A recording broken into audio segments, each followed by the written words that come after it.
Muzaffar Khalid sir.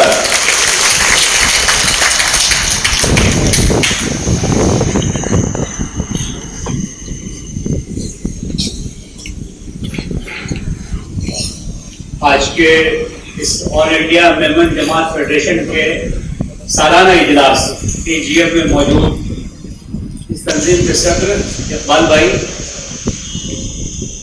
यहाँ पे मौजूद है, सुबह से मौजूद। मैं तो 3:30 बजे आके वापस गया, मैंने समझा कि मैं ही पहले आया हूँ, लेकिन निजाम भाई हमसे भी पहले से मौजूद है। स्टेज पे मौजूद तमाम जिम्मेदारान और अलग अलग जो सब्सिडरी जमातें हैं उनके जो सदर हजरात और दूसरे जिम्मेदारान यहाँ मौजूद हैं। जब मैं यहाँ आया और मैंने पूछा कि ये प्रोग्राम किस हवाले से है, तो मुझे इकबाल साहब ने ब्रीफ किया कि ये सालाना इजलास AGM है।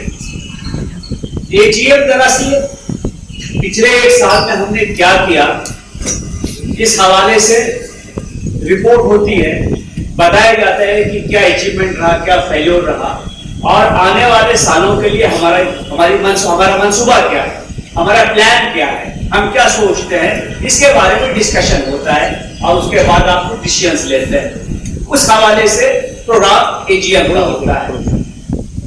सवाल इस बात का है कि हम AGM इस तंजीम का क्यों कर रहे हैं, हमने जमात बनाई क्यों? क्या हम लोग खुशहाल नहीं थे, अपना काम धंधा नहीं चल रहा था, अपना सोशल लाइफ नहीं था? ये सब तो था, तो फिर जमात बनाने की जरूरत क्यों पेश आई? क्योंकि कोई आदमी जो जमात से जुड़ रहा है उसको ये जानना चाहिए कि जमात है क्या चीज, क्यों बनाते हैं जमात, क्यों हम एक जगह पे ऑर्गेनाइज होते हैं, वजह क्या होती है? तो जहां तक मैं समझता हूं कि जब हम कोई ऑर्गेनाइजेशन फॉर्म करते हैं तो उसकी बुनियाद होती है कुछ शेयर्ड विजन, कुछ ऐसी चीजें जिसके बारे में हम एक जैसा ख्याल रखते हैं और ये चाहते हैं कि साथ में मिलकर हम उस मिशन को हासिल करें, उस मकसद को हासिल करें। तो जमात का मकसद हमेशा बेहतरी के लिए होता है। ये जमात कोई पॉलिटिकल पार्टी नहीं है, ये जमात और किसी काम के लिए नहीं बनी है। आपका जो रिपोर्ट है वो रिपोर्ट ये दिखाता है ये जमात बुनियादी तौर से समाज को आगे ले जाने के लिए बनी है। समाज आगे कैसे जाता है? जब समाज को आगे ले जाने के लिए बनी है तो हमको ये सोचना चाहिए कि समाज आगे कैसे जाता है। दुनिया में बहुत सारे लोग आगे गए। अगर आपको याद हो, करीब 500 सालों तक स्पेन में मुसलमानों की हुकूमत रही है। स्पेन फतह हो गया था, तारिक बिन ज़ियाद रज़ियल्लाहु अन्हु ने स्पेन को फतह किया। उसके बाद 550 साल के आसपास मुसलमानों की वहां पे हुकूमत रही, बहुत बड़ी हुकूमत थी उस जमाने में। यूरोप की सबसे बड़ी ताकत, सबसे बड़ा पावर स्पेन हुआ करता था। आज भी आप कार्डोबा जाइएगा, कर्दोबा जाइएगा तो बड़ी मस्जिद वहां पे बनाई लोगों ने। उस जमाने में बहुत सारे वहां के अहले इल्म भी पैदा हुए, फिलोसोफर पैदा हुए, हिस्टोरियन पैदा हुए स्पेन में। एक तो वो था जो इस इलाके में था, अरब में, इराक में, ईरान में, पाकिस्तान के बॉर्डर तक एक बड़ी सल्तनत इधर थी जिसको अब्बासी कहते हैं, और उधर उमवी सल्तनत थी। तो मुझे याद पड़ता है कि बड़े बुजुर्ग ने उस वक्त लिखा था यूरोप वालों के बारे में, यूरोपियन लोग जो थे, कि ये लोग जिनके अंदर जिंदगी की हरारत भी नहीं है, ये तो जंगलों और गारों और देहातों में रहने वाले लोग हैं, इनमें तो कोई जिंदगी की रमक नहीं है, इनका मुस्तकबिल क्या होगा, इनका फ्यूचर क्या होगा। इतनी नाउम्मीदी थी यूरोप के बारे में, यूरोपियंस के बारे में।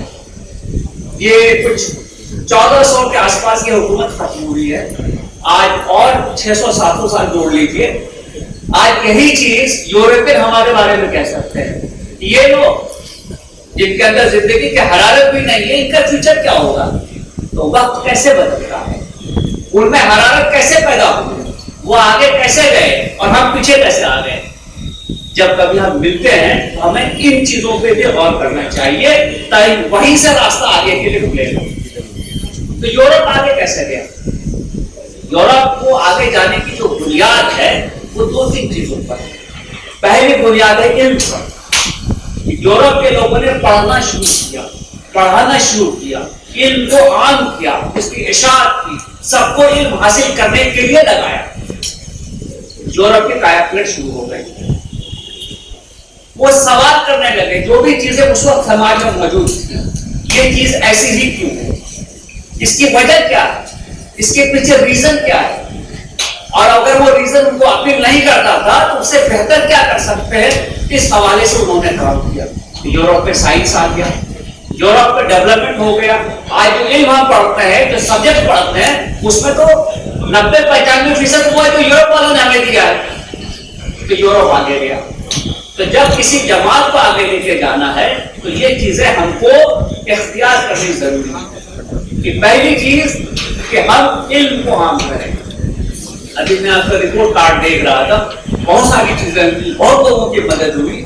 मुझे और खुशी होती है अगर इल्म के हवाले से हम कोई बड़ा इदारा बना सकते, कोई तंजीम कर सकते, बहुत सारे स्टूडेंट को हम आगे बढ़ाने का काम कर सकते, तो शायद अगले 20, 25, 50 सालों में हमारी तकनीक और बदल सकती। मैं कई इल्मी सिलसिलों से जुड़ा हुआ हूँ, रामानी प्रोग्राम ऑफ एक्सीलेंस उसमें से एक है, और भी बहुत सारी चीजें हैं।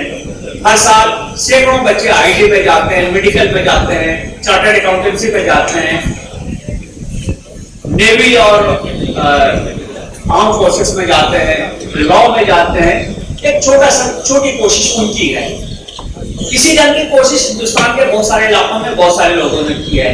अगर आप आसाम में देखिएगा तो वहाँ अजमल साहब ने कुछ कोशिश की है, कुछ कोशिश हैदराबाद में हुई है, कुछ बेंगलोर में हुई है, अलग अलग जगहों पे थोड़ी थोड़ी कोशिश हो रही है। आपकी जो सलाहियत है, आपकी जो ताकत है, आपके जो रिसोर्सेस हैं और आपका जो इलाका है, बदकिस्मती से उधर ही मुझे कुछ नहीं दिख रहा है। ना बॉम्बे में दिख रहा है कुछ, ना गुजरात में बहुत कुछ दिख रहा है, ना आप रायगढ़ छत्तीसगढ़, रायपुर छत्तीसगढ़ ये जिस इलाके में देख रहे हैं। तो मुझे लगता है कि हमको इस बारे में भी गौर करना चाहिए, कोशिश करनी चाहिए। एक और चीज जो बहुत जरूरी है आगे बढ़ने के लिए, वो है इत्तेहाद और इत्तेफाक। आपको अगर इसकी मिसाल देखनी हो तो अभी मैं यूएस गया हुआ था, जो जेविश कम्युनिटी है वहां पे, जो यहूदी जिसको हम कहते हैं, यहूदियों की जमात होती है। उन्होंने इल्म को आगे बढ़ाने के लिए, सेहत को आगे बढ़ाने के लिए, वेलफेयर को आगे बढ़ाने के लिए कितनी कोशिशें की। जो लोग टैलेंट रखते हैं, सलाहियतमंद हैं, उनको प्रमोट करने के लिए, आपको मालूम है जो हम फेसबुक पे, हम सबका अकाउंट है, फेसबुक के जो फाउंडर हैं वो है मार्क ज़करबर्ग। मार्क ज़करबर्ग भी जीव है, यहूदी हैं, स्टूडेंट है। जब उन्होंने ये टेक्निक डेवलप किया, एक कंसेप्ट डेवलप किया, ये कंसेप्ट डेवलप हो गया, लेकिन उसको प्रैक्टिकल करने के लिए बड़ी फंडिंग की जरूरत थी। वो फंडिंग किसने किया? कम्युनिटी ने किया। और आज का दिन है कि मार्क ज़करबर्ग दुनिया के अगर पहले 10 रिचेस्ट लोगों में देखिएगा तो उनका नाम आएगा। बड़ी बात उनका अमीर होना नहीं है, बड़ी बात यह है कि मार्क ज़करबर्ग ने अपने दौलत का कितना हिस्सा डोनेट किया है, वो बिलियंस में है। वो एक मिसाल है कि मुझे कम्युनिटी ने सपोर्ट किया, मैंने दूसरों लोगों को सपोर्ट करने के लिए क्या कोशिश की है, मैंने अपने पैसों का कितना बड़ा हिस्सा लोगों के डेवलपमेंट में लगाया है।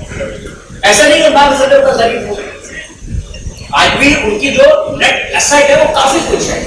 आदमी की जरूरियात बहुत महदूद होती है, बहुत ज्यादा पैसा उसके लिए नहीं लगता है, लेकिन आपने जैसे 25, 50, 100, 200, 500 लोगों को पैदा करने के लिए रिसोर्सेस लगते हैं। तो मुझे लगता है कि सारे जिम्मेदार यहाँ मौजूद है, उन्होंने भी ये कोशिश करनी चाहिए। और एक बहुत इंपॉर्टेंट चीज ये है, जो भी लीडरशिप के पोजीशन पे है, और आई मैं यहाँ सारे पोस्टर्स देख रहा हूँ, मुझे वो देख के खुशी हुई। लीडरशिप अपनी दुकान चलाने का नाम नहीं है। अगर मैं अपनी फोटो लगाऊं, मैं अपना नाम आगे करूं, तो 4 आदमी आकर मुझे जरूर कहेंगे कि मेरा नाम क्यों नहीं है, मेरी फोटो क्यों नहीं है।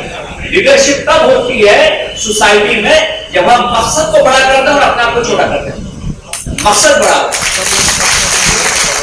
भाई कोई फोटो नजर नहीं आई, मुझे इस बात से खुशी है कि ये मकसद बड़ा है, जिस मकसद के लिए आप यहाँ जमा हुए वो बड़ा है। आदमी छोटा है, आदमी आते जाते रहता है, मकसद हमेशा नजरों के सामने रहने चाहिए। लीडरशिप बदल सकती है, मकसद नहीं बदलता। तो अगर आपको आगे जाना है तो आपको इस चीज को अपनाना पड़ेगा, इत्तेफाक रखना पड़ेगा, इत्तेहाद रखना पड़ेगा। इंसानों के दरमियान डिफरेंस ऑफ ओपिनियन होंगे, ہم ہر چیز پہ ایک دوسرے سے ایگری نہیں کریں گے، لیکن ایک سیویلائز سوسائٹی میں ہم اپنے ڈفرینسز کو کیسے ریزالو کرتے ہیں، لوگوں کو ساتھ لے کے کیسے چلتے ہیں، اس کی مثال ہم کو قائم کرنی پڑے گی۔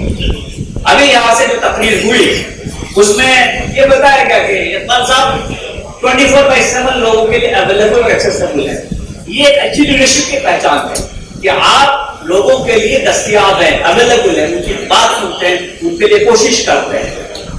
ایسی ہی چیزیں ہم کو ہر علاقے میں پیدا کرنی پڑیں گی، جو کہ دنیا چھوٹی سی جگہوں پہ سمٹتی جا رہی ہے۔ میں ابھی آپ کے چیپٹرز دیکھ رہا تھا، یو ایس میں آپ کے چیپٹرز ہیں، یورپ میں ہیں، افریقہ کے کئی ایسے ملک جن کے بارے میں بہت سارے لوگ نہیں جانتے ہیں، ملاوی ہے، تنزانیہ ہے، وہاں پہ آپ کا چیپٹر ہے، ساؤتھ افریقہ میں تو مشہور ہے۔ اس کے علاوہ جی سی سی میں آپ کا بہت سارے چیپٹر ہے، بہت ساری جگہوں پہ ہے۔ تو ان تمام چیپٹرز کو انڈیپینڈنٹلی بھی ایسا کام کرنا پڑے گا کہ جس سے کہ جو مقصد ہے جماعت کا وہ حاصل ہو، اور کہیں پہ اگر ریسورسز بچ رہے ہوں تو وہ ریسورسز شفٹ کرنے پڑیں گے اس طرف جہاں ریسورسز کی زیادہ ضرورت ہے۔ جو ملک غریب ہے، جو سوسائٹی کمزور ہے، وہ لوگ تو اچھا کر گئے، انہوں نے بہت سارا پیسہ کما لیا، شاید وہاں پہ کچھ سرپلس ہو تو ان کو اس علاقے میں ریسورس شفٹ کرنا پڑے گا۔ اور ایک چیز ہمیشہ یاد رکھیے کہ ہندوستان میں بہت ساری کمیونٹیز ہیں، بہت سارے لوگ ہیں، ہم وہ آئیڈینٹیفیکیشن اس لیے رکھتے ہیں کہ ہم سماج میں ایک دوسرے سے انٹریکٹ کیسے کریں، رشتہ کیسے قائم کریں، ایک دوسرے کے ساتھ تعلقات کیسے بنائیں۔ لیکن سماج تب مضبوط ہوتا ہے جب آپ سب لوگوں کے ساتھ مل کے رہتے ہیں۔ آپ کی آئیڈینٹی صرف جماعت کی نہیں ہوگی، آپ کی آئیڈینٹی ہندوستان کے شہری کے حساب سے ہوگی، آپ کی آئیڈینٹی ایک ذمہ دار شخص کے حساب سے ہوگی۔ اور آپ کے مذہب میں بھی بہت ساری کمیونٹیز ہیں، جیسے ہر مذہب میں کمیونٹیز ہیں، ان کے ساتھ آپ کا ایک اچھا ریلیشن، ایک اچھا برتاؤ، ایک ایسا سپورٹ کا سسٹم، یہ اگر آپ رکھیے گا تو آپ کو اوروں سے بھی مدد ملے گی۔ ہر وقت ہر چیز آپ نہیں کر پائیے گا، اسی لیے ہم کو کوشش یہ کرنا ہے کہ نہ صرف ہم اپنے جماعت کو بہتر کریں، بلکہ جس سماج میں ہم رہتے ہیں، جس محلے میں ہم رہتے ہیں، جس ملک میں ہم رہتے ہیں یا جس صوبے میں ہم رہتے ہیں، ہم اس کو بھی بہتر کریں۔ تبھی جا کر لوگوں کی رائے ہمارے بارے میں بہتر ہوگی، تبھی جا کر ہم کو لوگوں سے پیار ملے گا، اور ہمارے جو مقصد ہے وہ صرف ہمارے کوشش سے حاصل نہیں ہوتے، ہم کو حکومت کے پاس جانا پڑتا ہے، ہم کو ایڈمنسٹریشن کے پاس جانا پڑتا ہے۔ وہاں ہو سکتا ہے کہ آپ کے جماعت کے لوگ نہیں ہوں، وہ آپ کا کام کیوں کریں گے؟ وہ آپ کا کام اس لیے کریں گے، ایک آپ کا کام صحیح ہے اور دوسرا آپ کا رویہ صحیح ہے۔ رویے پہ بھی دھیان دینا بہت زیادہ ضروری ہے۔ کہ میں جو بھی بات کر رہا ہوں تو میرے ذہن میں بات ہے وہ گفتگو کر رہا ہوں، میں یہاں کوئی سیاسی گفتگو نہیں کرتا، میں ڈپلومیٹک گفتگو کرتا ہوں۔ اگر کسی چیز کو میرے نظروں میں ایسا لگتا ہے کہ بدلنا چاہیے تو میں وہ بات بھی آپ کے سامنے رکھوں گا، کیونکہ سچ کہنا حوصلے کا کام ہے، اور اس سے زیادہ حوصلہ سچ سننے کے لیے چاہیے۔ آج کا دور ایسا ہو گیا ہے کہ چاپلوسی ہی چلتی ہے، اسی کی دکانداری زیادہ چل رہی ہے، سچ دکانداری گھٹتی جا رہی ہے۔ لیکن سچ کہے اور سچ سننے بنا ہم کبھی آگے نہیں جا سکتے، اسی لیے ہم اپنی گواہی دینے والے ہیں۔ ہم کو ہماری کتاب قرآن مجید میں بتایا گیا نا کہ تم حق کی گواہی دو گے، چاہے ظالم حکمران کے خلاف کیوں نہ ہو، اس کے سامنے کیوں نہ ہو، کسی بھی ایسے موقع پہ ہو جب تم کو خود خطرہ ہو، لیکن تم بات سچ کرو گے۔ تو دوستو 2022 میں جب ہم احتساب کریں گے، اپنا انٹروسپیکشن کریں گے، اپنے کاموں کو دیکھیں گے، ہم کو نہ صرف یہ دیکھنا چاہیے کہ ہم نے کیا حاصل کیا، بلکہ ہم کو اپنے کمیوں پہ غور کرنا چاہیے، اپنی کمزوریوں پہ بھی دھیان دینا چاہیے، اور ان کمیوں کو، ان کمزوریوں کو ہم کیسے دور کریں، اس کے لیے کوشش کرنی چاہیے۔ مجھے لگتا ہے کہ اے جی ایم میں اگر ہم لوگوں نے ان چیزوں پہ توجہ دے دی تو اس کا جو صحیح مقصد ہے وہ حاصل ہوگا۔ اور جس طرح یو ایس میں جیوش کمیونٹی ایک ممتاز کمیونٹی کے طور پہ ابھری ہے، جس کے بارے میں لوگ یہ کہتے ہیں کہ لوگوں کی مدد کرتے ہیں، یہ ایجوکیشن کو بڑھاتے ہیں، انٹرپرینورشپ جس کے پاس ہے، ٹیلنٹ جس کے پاس ہے اس کو بڑھاتے ہیں۔ اور میں جب ہاسپٹل گیا ہوا تھا بوسٹن میں، کوشر فوڈ جو جیوش ریلیجیس فوڈ ہوتا ہے ان کے مریضوں کے لیے وہ کھانے کا انتظام کرتے ہوئے، ان کے رہنے کا انتظام بھی کرتے ہیں، ریلیٹو کوئی آئے اس کے لیے بھی انتظام کرتے ہیں۔ اس حد تک انہوں نے انتظام کر رکھا ہے۔ اسکولس میں وہ جاتے ہیں، وہاں پہ کوشش کرتے ہیں کہ بچوں کو مدد مل سکے، بچوں کی جو پرابلم ہے وہ دور ہو سکے۔ تو یہ اس ڈھنگ سے انٹیگریٹ کیا اس اپنے آپ کو اس سوسائٹی میں جہاں ان کی تعداد 1% بھی نہیں ہے، لیکن ان کی عزت جا کر دیکھیے تو یہ شاید مجھے لگتا ہے کہ ہمارے سامنے ایک مثال ہے, ایک رول ماڈل ہے. اگر ہم اس کو حاصل کر سکے یا اس طریقے سے جا سکے تو ہندوستان میں ہم بھی وہی حاصل کر سکتے ہیں تو یوش کمیونٹی نے US میں حاصل کی ہے. تو آپ اسی راستے پہ آگے بڑھیے. بہت اچھا کام چل رہا ہے جماعت کا. جو کام یہ کر رہے ہیں وہ لوگوں کی مدد کا کام ہے. یاد رکھیے کہ پرانے زمانے میں جب ہم مہندی پیستے تھے نا تو پتے ہوتے تھے مہندی کے, تو پتا جو پیستا تھا, یہ جو عورت پیستی تھی اس کو مہندی لگانے کی ضرورت نہیں پڑتی تھی, اس کے ہاتھ میں رنگ اپنے آپ آتا تھا. تو نیکی کا کام کریں گے, خیر کا کام کریں گے, اچھائی کا کام کریں گے تو آپ کا خیر, آپ کی نیکی, آپ کی اچھائی آٹومیٹکلی آتی جائے گی. بس اسی امید سے انشاءاللہ یہ کاروبار آگے بڑھے گا. آپ کو اس تنظیم کو اور مضبوط کیجیے گا. ابھی جو صبر ہے ان کو اور ان کے بعد بھی جو لوگ آئیں گے ان کے ہاتھ کو مضبوط کیجیے گا. اور جو آپ خیر خائی کا, فلاح کا, رفع عام کا کام کر رہے ہیں اس کام کو اور آگے بڑھائیے گا. اس کے لیے میں آپ کو مبارکباد دیتا ہوں. اللہ سے یہی دعا کرتا ہوں کہ اللہ آپ کو آپ کے اس مشن میں کامیاب کرے. شکریہ, مہربانی. رائن صاحب سے ریکویسٹ کرتا ہوں کہ جہاں آ کر اپنی بات رکھیں. میں اپنا ٹائم بھی خالد کیسر صاحب کو ہی دوں گا کیونکہ واقعی ان کو سننے جیسی چیز ہے. کیونکہ وہ صرف ایک پولیس ادھیکاری نہیں, انہوں نے اپنے اس ممبئی کے ٹرن اوور میں 3 بڑے کام کیے. انہوں نے ایک تو ادب کا کام کیا جو مشاعروں کے معیار کو اٹھا کے اسٹینڈرڈ پر لا دیا. پہلے لوگ ایسے بھیڑ سے ادھر ادھر بھاگتے رہے. انہوں نے ایجوکیشن پر کام شروع کیا اور پولیس ادھیکاری رہتے غریب بچوں کے بکس کا, ان کی کتابوں کا سارا بندوبست کرنے کا کام شروع کیا. یہ کسی پولیس ادھیکاری کا کام نہیں, لیکن اس کے باوجود بھی سماج کے کسی بھی جگہ پر آپ انہیں, خاص کر کے مسلم سماج کے کسی بھی جگہ پر آپ اویئرنیس کے لیے خالد کیسر صاحب کو ضرور دیں گے. میں اپنی بات 2-3 منٹ میں ختم کر دوں گا. آج کی تقریر میں جو سب سے پہلے تقریر اقبال صاحب نے کیا, بڑی مایوسی کے ساتھ آج میں اپنے لوگوں کو فیس کرنا پڑا. یقیناً وہ غلطی بھی آپ کے کمیونٹی کی ہے. غلطی اس لیے آپ کی کمیونٹی کی ہے کہ جب آپ الیکٹرل رول کی پالیٹکس میں آپ کا آدمی نہیں ہوگا تب تک آپ کو یہی سزا ملے گی. اس لیے آپ کو کوشش کرنا چاہیے کہ آپ کے آبا و اجداد نے اس میمن کمیونٹی کے کئی MLAs پیدا کیے, MP پیدا کیے, اور ان 10 سالوں میں ایسی کیا بات ہوئی کہ آپ کی کمیونٹی کا ریپرزنٹیشن विधान सभा और लोकसभा में खत्म हो गया. क्या आपने कभी सोचने की कोशिश की? आपने नहीं सोचा. जबकि आपके आबो अजदाद ने मुंबई शहर की ऐसी कौन सी गली कूचा मुसलमानों का बचा है जहां उन्होंने अपने निशानात ना छोड़े हो, चाहे वो कॉलेज हो, दरगाह हो, दरसगाह हो, आपके स्कूलें हो. कौन सी ऐसी चीज आपके आबो अजदाद ने नहीं छोड़ी जिसे आपका सर फख्र से ऊंचा होता. लेकिन आपके लोगों ने ये उस साजिश का पता नहीं लगाया या उस साजिश का शिकार हो गए जो पिछले 10-12 सालों पहले मेमन कम्युनिटी के ऊपर शुरू हुई. और उन जगहों पर जहां लगातार आपके कारपोरेटर थे, लगातार आपके MLA थे, वो सब साफ हो गए और उनकी जगह पर वो लोग आए जिनको आप कभी सोच नहीं सकते थे. इसलिए मैं आज सिर्फ एक ही बात कहना चाह रहा हूँ. हालांकि मैं जब सुबह 10 बजे आया हूँ, इकबाल साहब आपने कहा 10 बजे आना है, और मैं 20 साल से आपका कोई जलसा जुलूस मुंबई में हो, मुंबई से बाहर हो, मैंने आज तक उसे नहीं छोड़ा. सिर्फ इसलिए नहीं छोड़ा कि अल्लाह ने इस एक कौम को इस दुनिया में पैदा किया. आपको बता रहा हूं कि ज़कात का जो मामला है सिवाय मेमन कम्युनिटी के हिंदुस्तान में ईमानदारी से कोई नहीं दे रहा.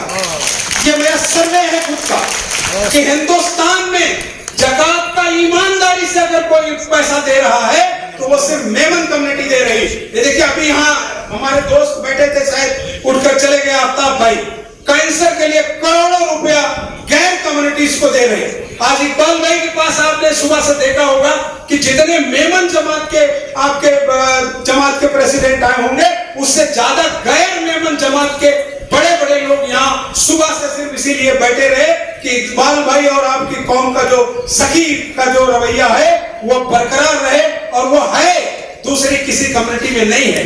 आज भी इतना सब होने के बावजूद जब आपके पैसे से इस मुल्क का निजाम दरहम बरहम हो सकता है, उस पर एक छोटी सी घटना के लिए महाराष्ट्र के कई मिनिस्टरों ने जिस तरह के रवैया चेयरमैन साहब के साथ किया वो कभी माफी के काबिल नहीं होगा. और आज इस बात को यही 2 लीडरों ने एक्सेप्ट किया कि हम विधानसभा में इस बात को उठाएंगे और मेमन कम्युनिटी की बात करेंगे. इकबाल भाई को आज वो बुक निकाल कर कहना पड़ा कि इस मुल्क का जो जिसको हम महात्मा गांधी कहते हैं انہوں نے اپنی جو ان کی خود کی کتاب ہے جو انہوں نے اپنی جیونی لکھا اس میں انہوں نے میمن کمیونٹی کا ذکر کیا اور صرف نہ ذکر کیا بلکہ آپ کے آبا و اجداد کے کروڑوں روپے اس ملک کی آزادی میں اس وقت خرچ ہوئے جب لوگوں کے دماغ میں اس کا کنسپٹ بھی نہیں تھا کہ ملک کو آزاد کرنے کے لیے پیسے کی بھی ضرورت ہے. اس وقت آپ کے بزرگوں نے اپنی حویلیوں کے دروازے کھولے اور کروڑوں کی دولت کو نکال کر ان کے سامنے رکھا اور یہ اس لیے نہیں کہ آپ کی قوم کی کوئی ترقی ہوگی